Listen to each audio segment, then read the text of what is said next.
Welcome everybody to What's Up Bolts. I'm Fernando Ramirez. That's sunglass don and hat wearing son of a gun is Dan in Daygo. Woo, woo, This woo. weekend, Chargers, Chiefs.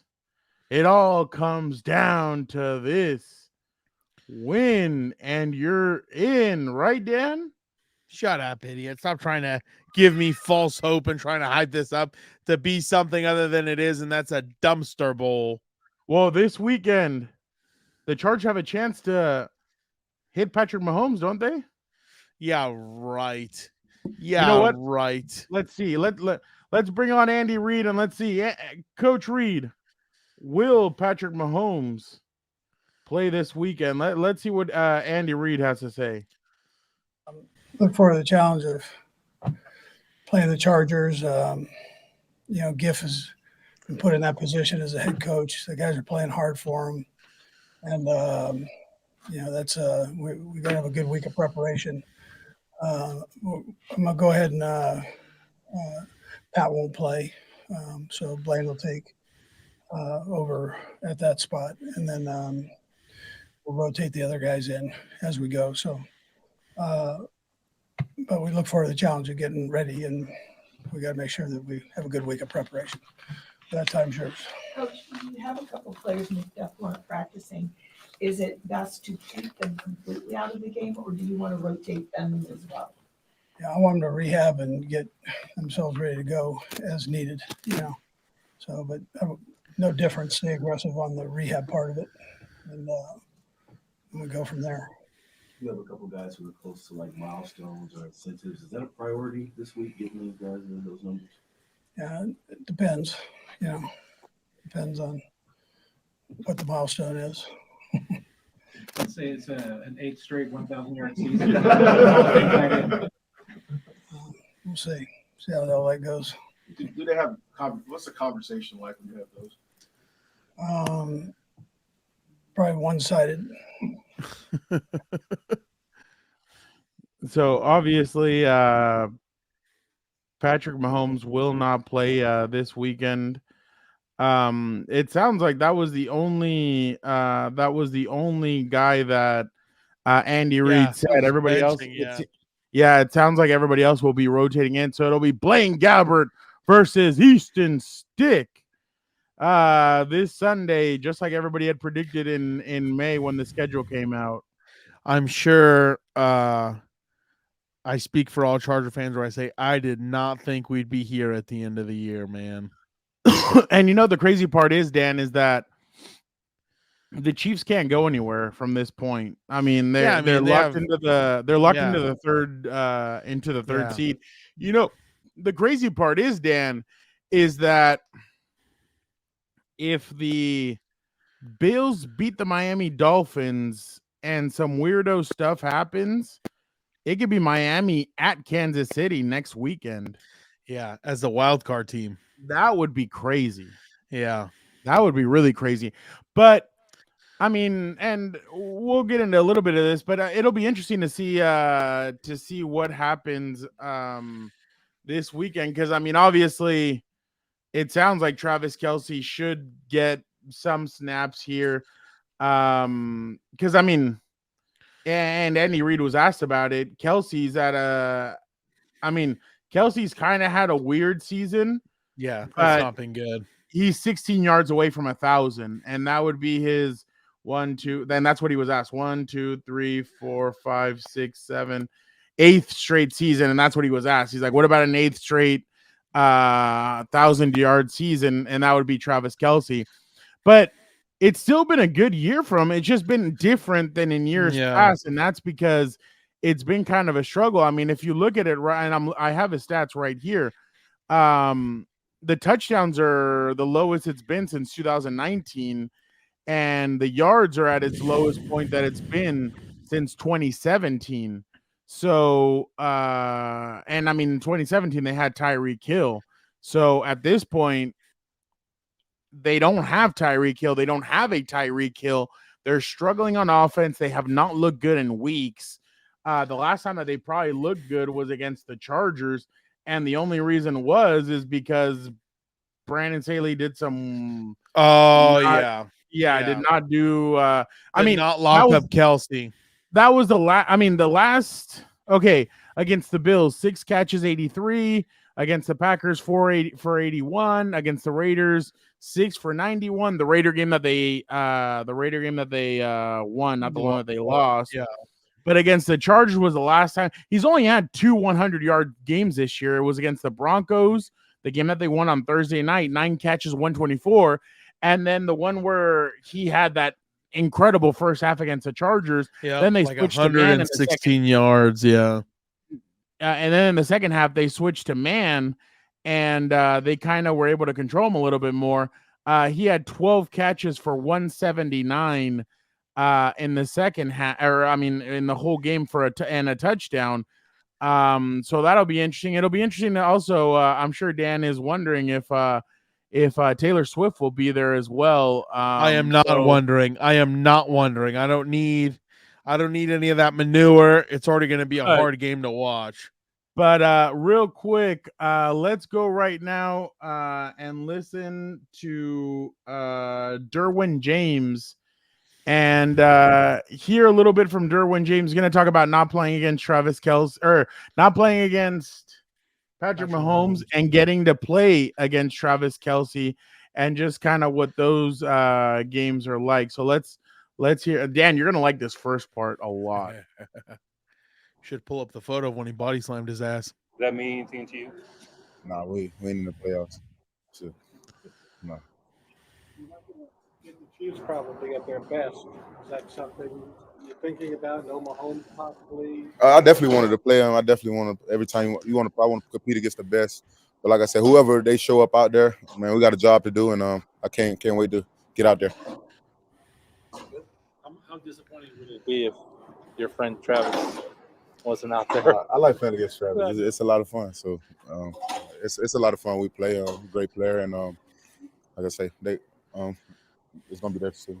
Is that one of those things like you know each other, you have that kind of rapport where you? Yeah, we know each other, man, and we're not hiding from each other. We know each other. He know who I am. I know who he is, and like I say, it's always fun when we get to compete against each other. Especially when.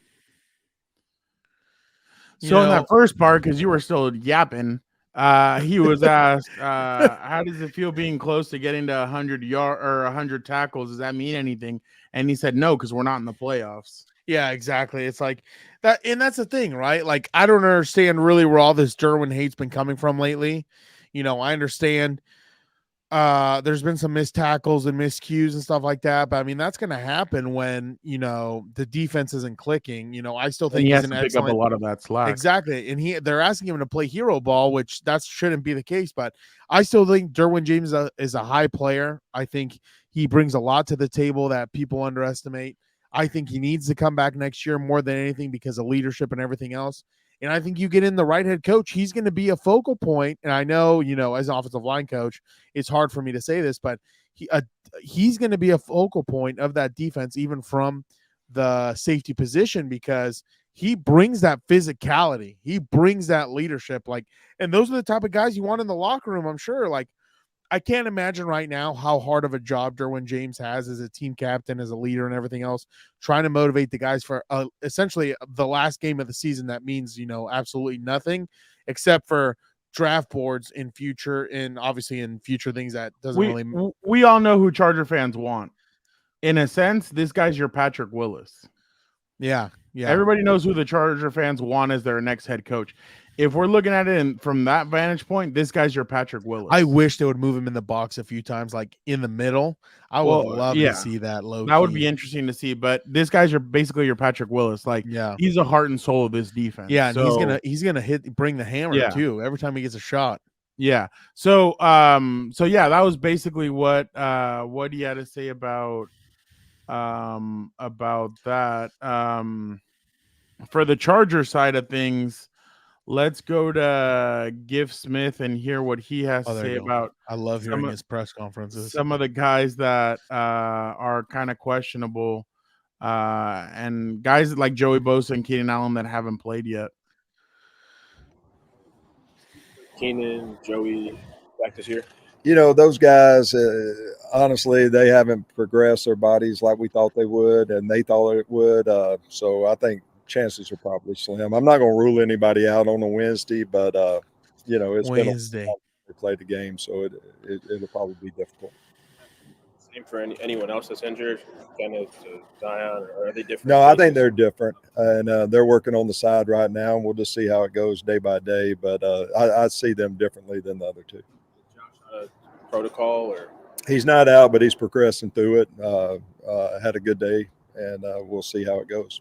Do you have a sense of just maybe the level of disappointment for Joey? Obviously, wanted to, like you said, was really working hard to come back. Yeah, I don't know if y'all got to see him, but he really was. He was so close, and I feel for him, and I know he's frustrated by it. Such a gifted player and a great team guy, and I know he's extremely disappointed in it throughout the year that it's kind of gone the way it has, and he's got a lot of great ball ahead of him, and hopefully he can get back to 100%. Just for him, how much do you think those early injuries, the foot, the toe, the hamstring early on in the season, it just felt like the season ended up kind of being a battle for him from an injury standpoint? Yeah, Daniel. It's one of those. Is I hate the term snake bitten and all that, but it just seemed like it was all unique injuries that kind of happened to him, and I hate it for him personally. And I've obviously been with him for the number of years I've been with him, and the growth and just the quality of the person and player. You hate to see him go through that, and but he's a warrior. He'll battle back. He's gonna play.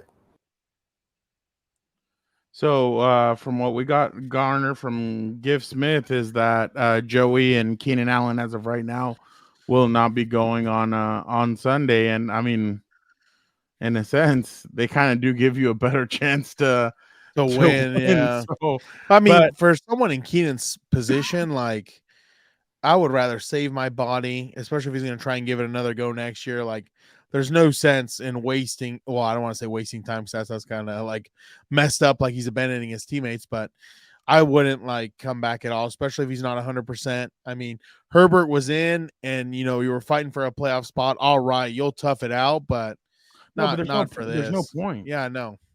And why what if you end up getting hurt, like worse or more? Hurt? Yeah. So there's no, like you said, there's no point in that. Like, just come back healthy next year and do what you're gonna do. And the same for, and I know there's frustration with Joey Bosa as well, but But my thing is, I'm starting to wonder what it is, because I feel like he's so injury prone, and I don't know if it's he's being overused, overworked, or what it is. Because supposedly he's always training out in Florida for OTAs or whatever it is. So, because when he's on the field, dude, he is all gas, no freaking brakes, to use your favorite quote, Frau. The guy is a dog and he hunts. But it's the problem is getting him on the field, and it's one of the games where he was used kind of as a sub for special moments. He went off. I forgot what game that was this year, where he was kind of backing up Thule. And they would kind of, and he would kind of bring him in for certain scenarios and kind of limit his snaps. He looked good, but you're not going to get paid $30 million to be on a snap count, dude. You know what I'm saying? And I don't even think he's 30, right? Isn't he 28 or 27? 28. Yeah. You still got a lot of football left. Especially you see Von Miller doing it at 40. No, and we all know the Chargers have a lot of decisions to make after this season, because what are you going to do with him? What are you going to do with because part of me seriously is I love Joey. I think he's a great player. I think he brings a lot to your team, but I just don't think the price tag right now is worth it to me. Well, and that's why you're going to have to do something with those big four guys that are owed a lot of money next year. And that's why I had said before the season, Tom Telesco knew his job was on the line. He went all in with all four of those contracts, backtracking them and doing all that. And that's why they decided to do what they did. And now you're kind of seeing what's going on there. So, we'll see what happens with those four, with Joey, with Keenan, with Mike, with Khalil. And also, from their point of view, do they want to come back? That's the biggest thing. Especially from like Khalil's point of view, where he's like, hey, I've been in the NFL for 10 years. And I mean, if you look at it, never sniffed the Super Bowl. I mean, yeah, and it sucks. He's been on the Raiders. He's been on some losing teams on the Raiders. Been on some losing teams with the Bears. He's been on some losing teams with the Chargers. Well, he was on a winning team last year, but then on a losing team this year. Yeah. So it's like maybe he decides, you know what? Maybe I'll take less money and go play for a team that has a chance. Yeah. See him over there with the two longest tenured Chargers, Keenan and Joey. That's who. When something and unfortunately that's what happens when something goes wrong, like last year in Jacksonville, the two people everyone in the media always turns to are Joey and Keenan. Why?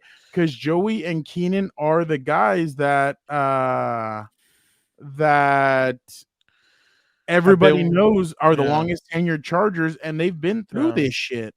I mean, there's no other way to put it. Yeah. Like Keenan last year looked at me and he goes, you've been here, like, you know that, like, you know how this, and I'm like, yeah, I mean, like, and like there was nothing else Keenan could say, and it sucks for them. So I mean, even Keenan and Joey and because I mean, Mike was only a year after Joey, so I mean, those guys have to figure out if they want to be here as well. So I mean, and honestly, like, and I've been around since I came in with Keenan as well, so I know that Keenan's always been a team first guy. He's just not one of those rah outspoken guys. No.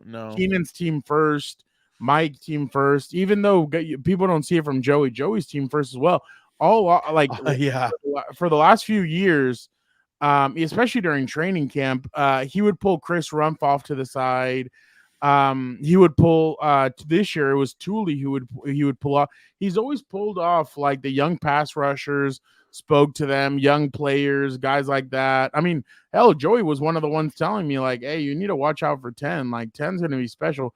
Casey Hayward was another guy that would tell, hey, 10, like 10's legit. And you'd be like, oh, okay. Like we still haven't, like, cause like the only time we got to see him during training camp during that COVID was he threw a pick six right at Melvin Ingram. Yeah.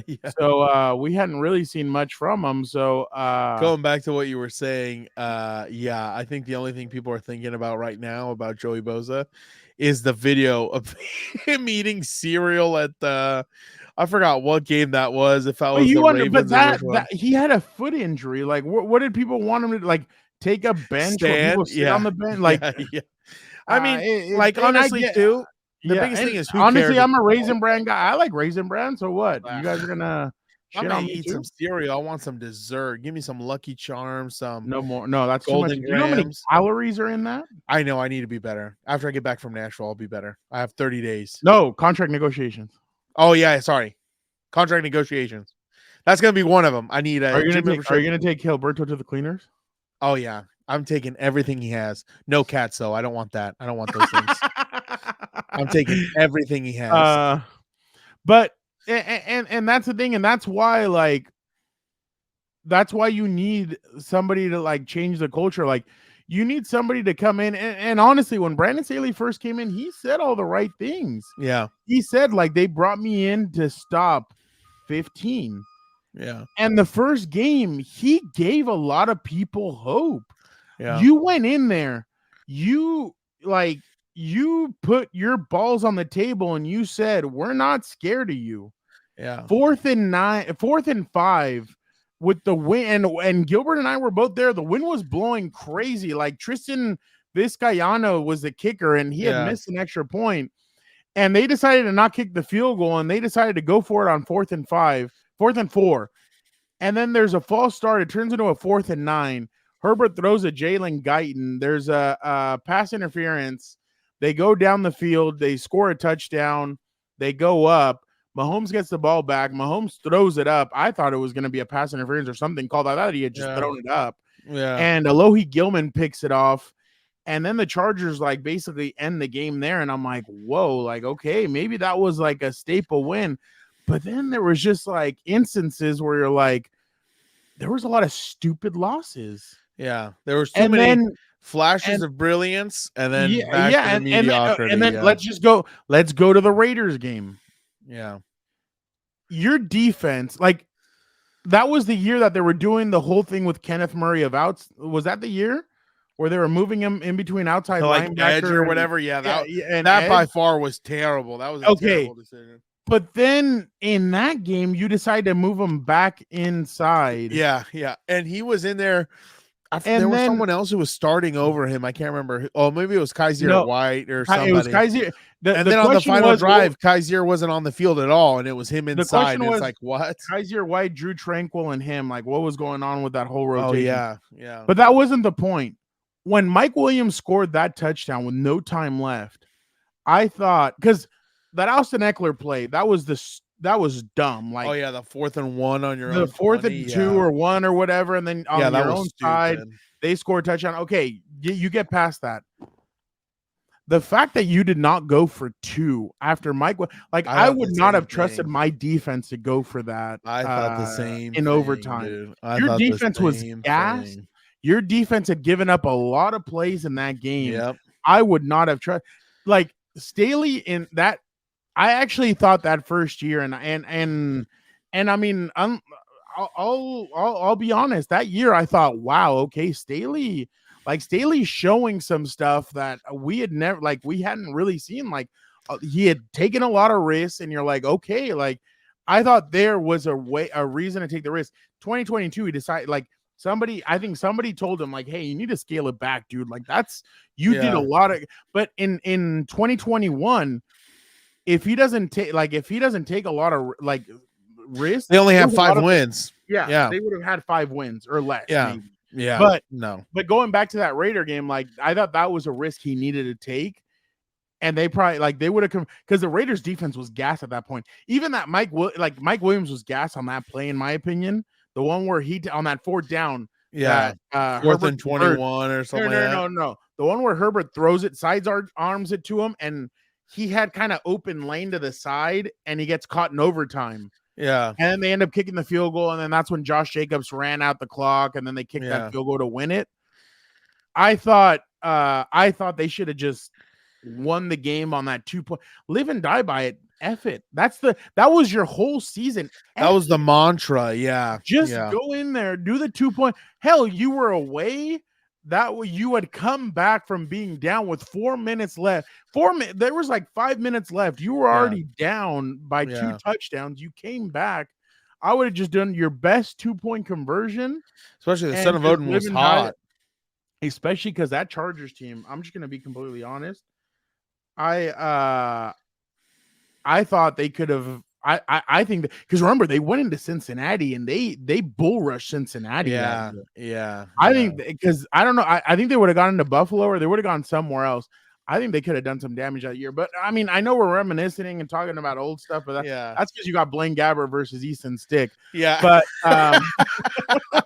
that's what happens. Yeah. When you have, but it's just a little bit of what kind of it was. But that's why I'm saying like. Yeah, you need somebody who's really going to come in and move the needle. For GM, you need somebody who's going to draft well and who's going to make the correct move. Biggest thing, yeah. Like look at Les Snead, and I mean, in a sense, like Vic was right on COMPAS on the beat. Like what a lot of people thought that after, and I mean, even Gilbert and I said it. Like we thought, well, no, we didn't say that. What we said was. The Rams gave up everything to win that one Super Bowl. Yeah. But then they quickly came back because they hit on draft picks. Yeah. And that's what good general managers do. Like, they give up all those draft picks to win that one Super Bowl. Now that's what the Chargers need. I'm sorry, Tom Telesco did not hit on draft picks. Go back and look. He failed more than he hit.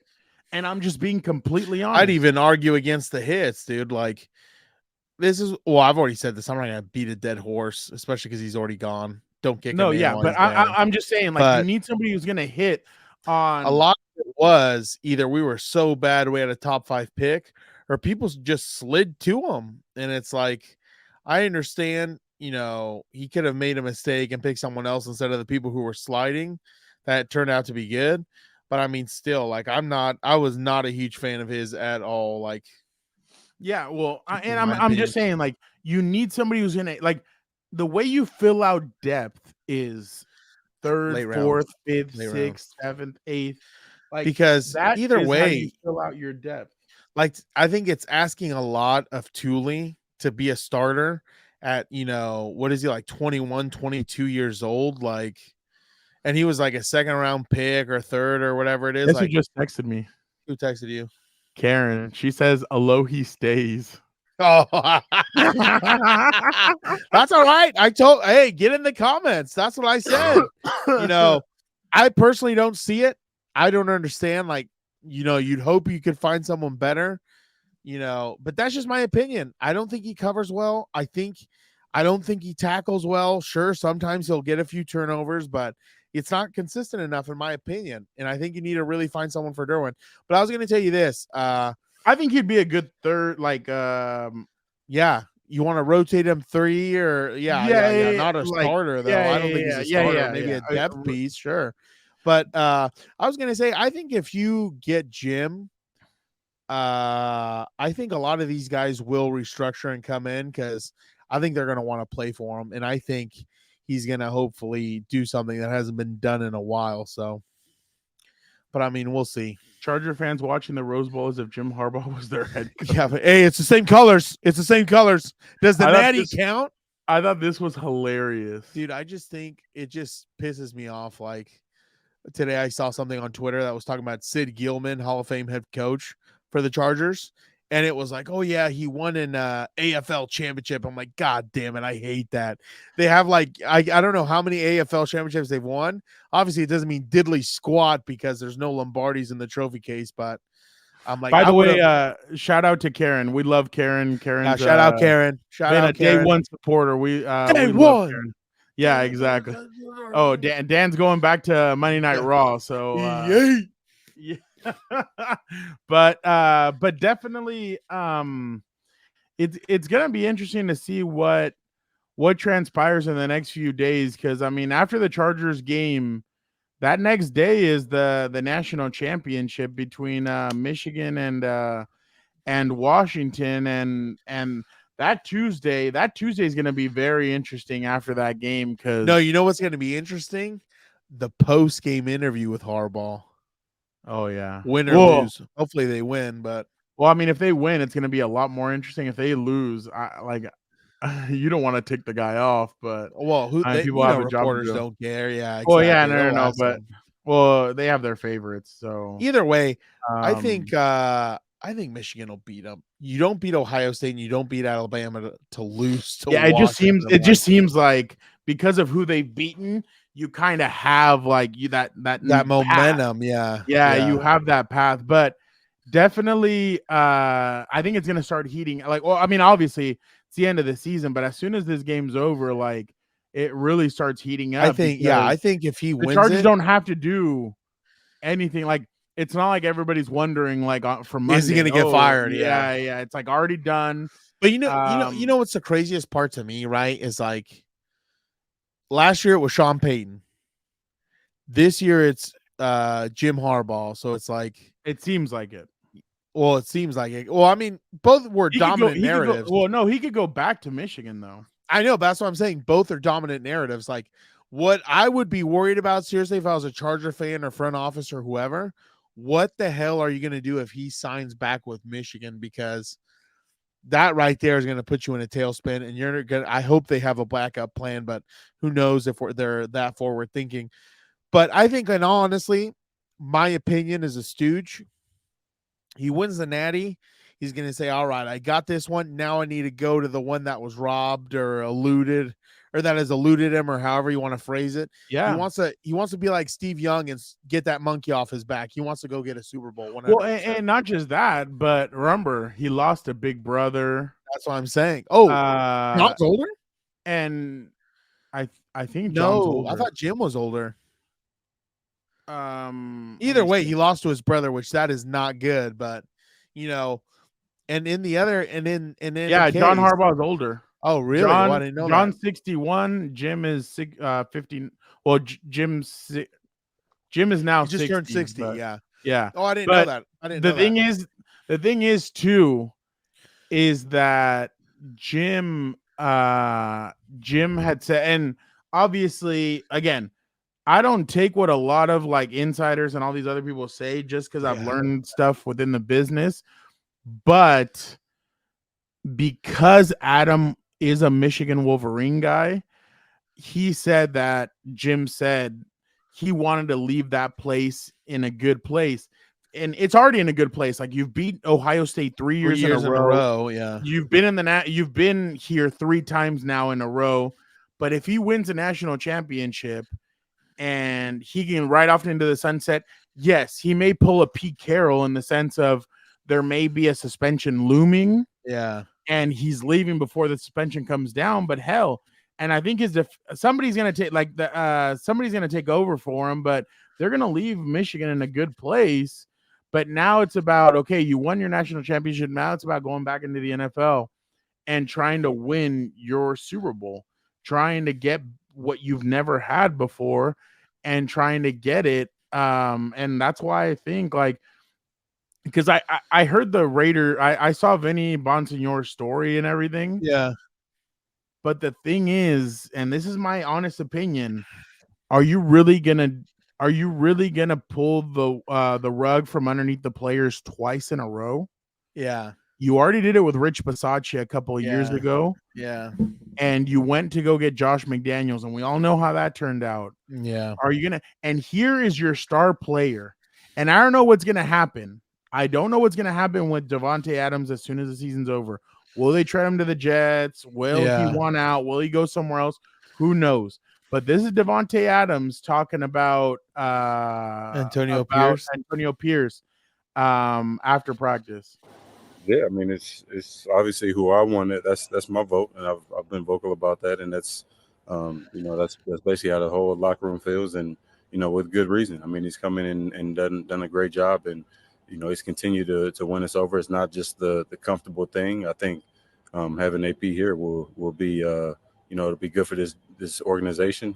He kind of embodies what it means to be a Raider, and that mentality, that swag, and all the things that he endorses is the things that I believe in. So it's easy for a guy like me, especially having dealt with him a little bit this year now and gotten to know him and see his evolution, in front of the team, and all those things, all the different fields of being a head coach. So definitely rooting for him. That's huge. Yeah. I mean, to get a guy like him to say that, like, that's huge for. But I mean, in all honesty, if in all 100%, you're absolutely right. Antonio Pierce, I think, would be perfect for that organization. I think the Chargers and the Raiders are almost exact opposites, right? Whereas the Raiders took two big swings and missed on both. The Chargers did the opposite. They kind of bunted, got singles or whatever with, first-year head coaches, coordinators. And obviously, clearly, both methods have not worked. I think it's now they switch back and, let the Chargers go get the home run with Jim Harbaugh and then keep Antonio Pierce the first-year head coach. But in my opinion, I just don't see what the attraction of the Raider job is over the Charger job if I'm Jim Harbaugh. Like, well, the fact is that I would rather that Mark Davis would open up his wallet. I think they have more cap. Well, I understand that aspect of it and stuff. But like the problem that. is the quarterback. That's what I'm saying. Like the draft pick, exactly. Like, and then it's so funny because I saw Raider fans on Vinny's story, and they're like, "Hell no, he's gonna go get JJ McCarthy, draft JJ McCarthy, and try and make in the first round and try and make him our quarterback." And they're like, "He's the same thing as Aiden O'Connell." So I think what they need to do is keep AP. And just go get an offensive coordinator that's the same as Patrick Graham, like somebody who can do big things over there on that side. But I think the Commanders are kind of a team that also could compete for Jim Harbaugh, just because I know they don't have the quarterback, but I think they have some good pieces there. Yeah, they have a good defensive piece. They have some good defensive pieces. I think they have some good offensive pieces. So they have some interesting stuff there. But with the Chargers, the quarterback. And like if you take what Greeny said on ESPN on the Pat McAfee show, what he said on Get Up, that he values Herbert more than he does Mahomes. Burrow, all these guys. That's what I feel like Herbert's missing, by the way. I feel like Herbert's missing a coach like this that's just gonna go get him. Well, one is, and this is what I told Gilbert when they first are right after the first season of Herbert is don't ever stop getting this kid weapons. And I know, like, and I'm not trying to like crap on anybody or any of this, but Jalen Guyton, Alex Erickson, like stuff like no. Yeah. Like you need to keep on getting this guy weapons. Like, and I understand at the beginning of the season, it was supposed to be Mike Williams, Keenan Allen, Quentin Johnson, Josh Palmer, and then Darius Davis. I get that. But at the same time, like you always have to be getting this kid weapon. And I know the injuries, I get it. Like that stuff is a factor, but at the same time, like always got to be getting this guy weapons, finding guys, getting them, not resting on your laurels in a sense. And then at tight end, like again, I think Gerald Everett would be a solid number 2. Yeah. Maybe with like a Brock Bowers but you need to go get a number 1 tight end. Like Dan Fouts had his Kellen Winslow, Phillip Rivers and Drew Brees had their Antonio Gates. Go get this guy his number 1 tight end. Like look at Mahomes. He has Kelsey. The 49ers have Kittle. Like, and again, and I know people are gonna look back and be like, oh, who are the guys? Tom Brady had Gronk, and it that's the stuff though. Like you need playmakers and you need to get this guy weapons, but then you also need somebody who's not afraid of the big moments. And I feel like Jim Harbaugh's not afraid of it. No. But then at the same time, it's like I don't know. It just feels like I said. There's a lot more questions than answers. Yeah, until and it we feels figure like out who it's going to one be. thing that Charger fans are in unison about.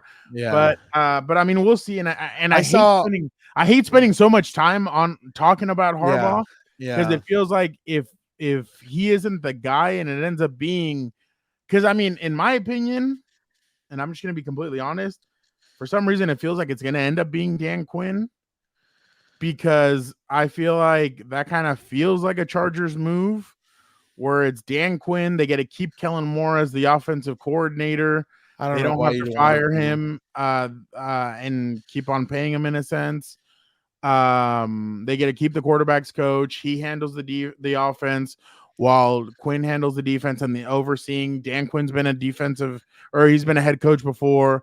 Yeah. They get the veteran head coach that everybody says that they need.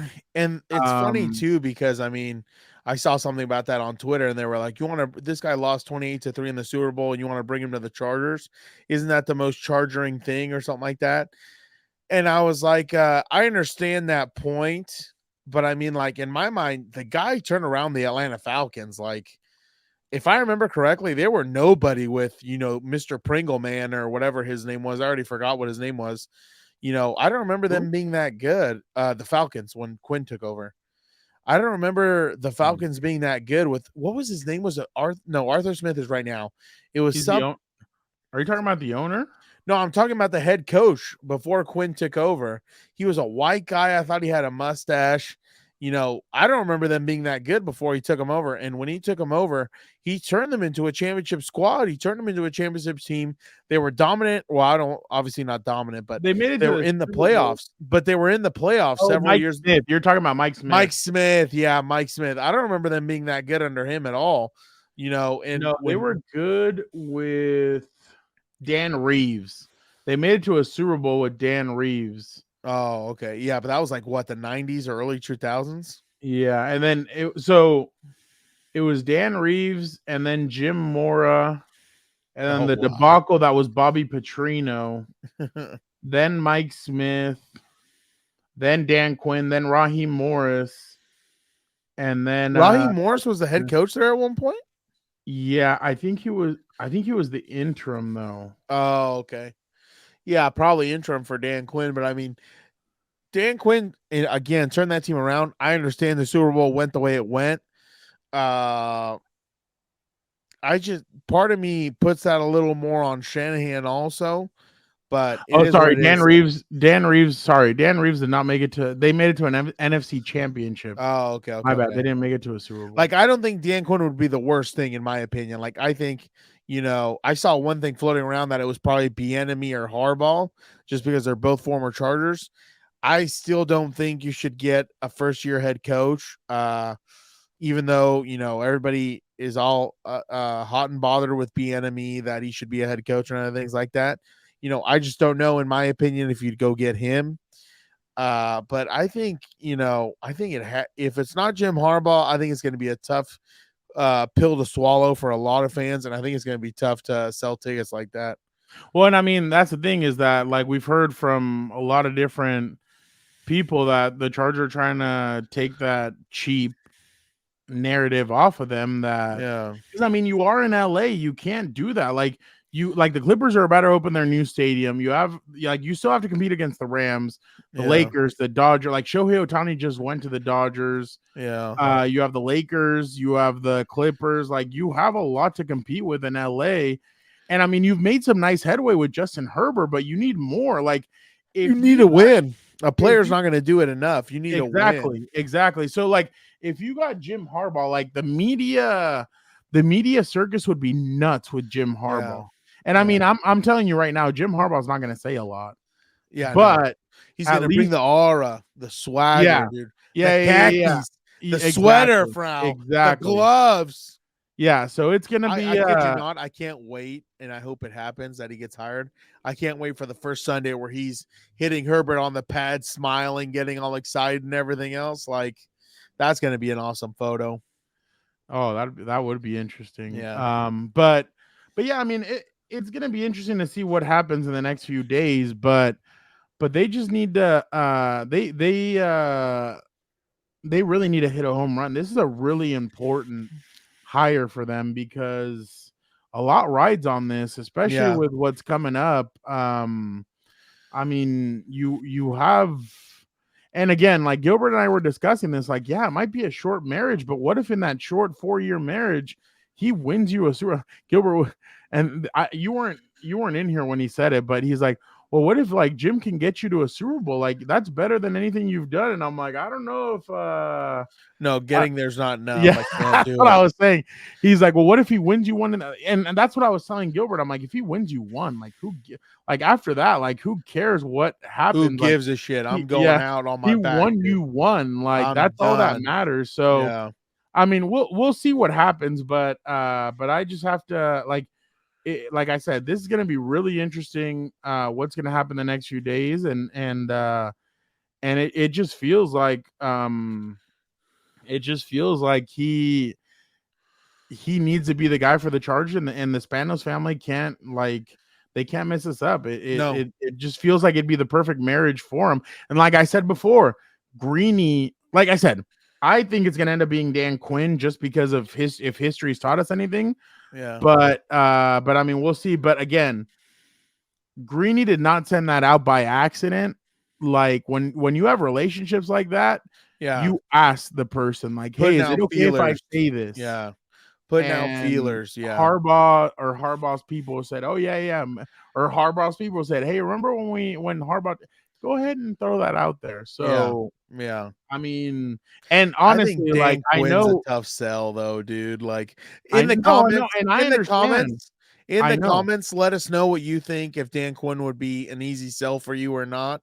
Like, don't get me wrong, out of some of these guys, I wouldn't mind it because I think Ben Johnson, some of these guys, I think there's too many wild cards, dude, and I don't know if they would be that game changer because again, you did not like that Cowboys game. I know that. Oh, I was pissed, dude. But like part of it, I don't even blame Ben Johnson. Like, what the hell is Jared Goff doing? Like, again, I keep saying he's not. I keep saying this. The Lions are a quarterback away from being elite, and so are the Dolphins. Like, they need to figure that position out because Goff, unfortunately, like, yeah, he had a good 2-minute drive and everything else, but he set you back with that interception, and they scored, I think, a field goal. And it's like, if he doesn't give that up and he can drive and milk the clock, you score a touchdown, it's game over. You're fighting for the number 1 seed. You know what I mean? And like, that's what bothers me. It's like Jared Goff, I feel like is holding that team back. Does it piss you off knowing that the Chiefs were like catchable this year? Of course it pisses me off. I've said this in John Spanios' tenure. When did he start being president of football operations, by the way? Do you know? Look that up for me. I've said this. I've been pissed about it since his tenure, probably around Telesco. I've been pissed since Telesco's tenure that in those 11 years that Telesco's with this team, he not only saw the May 2015. Oh yeah, so he and Telesco are around the same time. Telesco might have had a little more. No, but in Telesco that was 11? January 2013. Oh, 13. Yeah, 2 years. It's not that much difference. In that same span, okay, you saw the Chiefs. I think they were at the bottom. Broncos were at the top. They dominated in that span. They dominated. No, Andy Reid was already there. Oh, in 2015 and all that? Oh, you're right. Yeah, Andy Reid made the jump into so the Chargers could have hired Andy Reid in 2013. Telesco was the manager when the Broncos won the Super Bowl and were winning the division. Yeah, okay. Yeah. So fine. In Telesco's tenure, you see the Broncos make a resurgence, win a Super Bowl, and then they're starting that come up again now. In that same tenure that Telesco was there, you see the same thing with the Chiefs. The Chiefs were not as good. They become a little bit average, and now they've become dominant after the Broncos fell down. And it's like, I just don't understand how you let two teams dominate you for 11 years. And any single time you've been close, it's a mistake here, a bad signing there, like the wrong head coach hiring or whatever else.